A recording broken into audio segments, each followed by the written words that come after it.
selamat pagi, salam sejahtera untuk kita semua.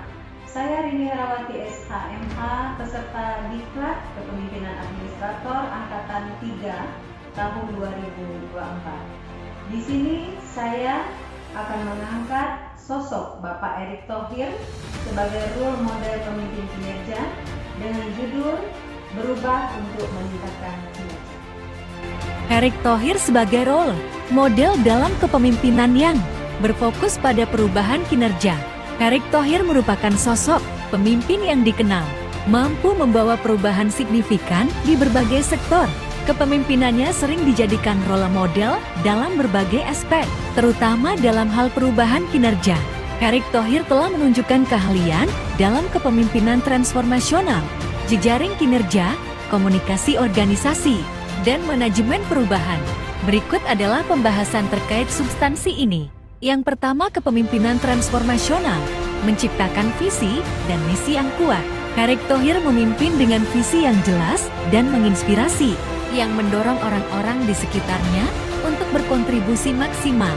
Ia berhasil memotivasi timnya dengan menetapkan tujuan yang ambisius namun realistis, seperti yang terlihat dalam reformasi di Kementerian BUMN dan revitalisasi PSSI, mendorong inovasi dan kreativitas dalam pendekatan transformasional. Yang kedua, jejaring kinerja, kolaborasi, dan kemitraan.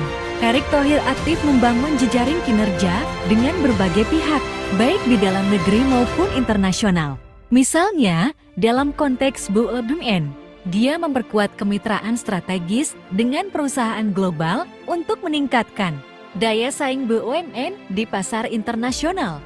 Sinergi antar lembaga. Erick mempromosikan sinergi antara berbagai lembaga untuk mencapai tujuan bersama. Dalam peranannya di PSSI, misalnya, ia berusaha untuk menyatukan berbagai stakeholder sepak bola Indonesia, dari klub-klub, pemerintah, hingga komunitas pendukung, untuk meningkatkan prestasi sepak bola nasional. Pengelolaan sumber daya yang efisien dalam jejaring kinerja. Yang ketiga, komunikasi organisasi, transparansi, dan keterbukaan. Erick Thohir menekankan pentingnya komunikasi yang transparan dalam organisasi. Ia berusaha menciptakan budaya di mana setiap orang merasa didengarkan dan memiliki akses ke informasi penting.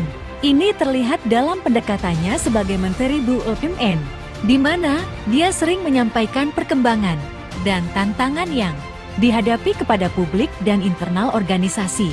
Komunikasi dua arah. Erick mempraktikkan komunikasi dua arah yang efektif, di mana dia tidak hanya memberikan instruksi, tetapi juga menerima umpan balik dari bawahannya. Ini penting untuk memastikan bahwa keputusan yang diambil berdasarkan informasi yang komprehensif dan masukan dari berbagai level organisasi. Yang keempat, manajemen perubahan. Perubahan yang direncanakan dan sistematis. Erick Thohir dikenal dengan kemampuannya untuk memimpin perubahan dengan cara yang terstruktur dan terencana. Sebagai Menteri BUMN, dia menginisiasi berbagai program restrukturisasi dan transformasi di banyak perusahaan negara untuk meningkatkan efisiensi dan profitabilitas, mengatasi resistensi terhadap perubahan. Erick menunjukkan kemampuan untuk mengatasi resistensi terhadap perubahan dengan melibatkan semua pemangku kepentingan dalam proses transformasi. Dia memahami bahwa perubahan seringkali menghadapi penolakan, dan oleh karena itu, ia memastikan adanya komunikasi yang jelas dan partisipasi dari semua pihak yang terdampak. Evaluasi dan penyesuaian dalam memimpin perubahan. Erick tidak hanya berhenti pada tahap implementasi. Dia terus mengevaluasi dampak dari perubahan yang diterapkan dan melakukan penyesuaian sesuai kebutuhan, memastikan bahwa tujuan organisasi tercapai dan proses perubahan berjalan dengan lancar. Kesimpulannya, Erick Thohir adalah role model dalam kepemimpinan yang berfokus pada perubahan kinerja melalui pendekatan transformasional, jejaring kinerja, komunikasi organisasi yang efektif, dan manajemen perubahan yang sistematis.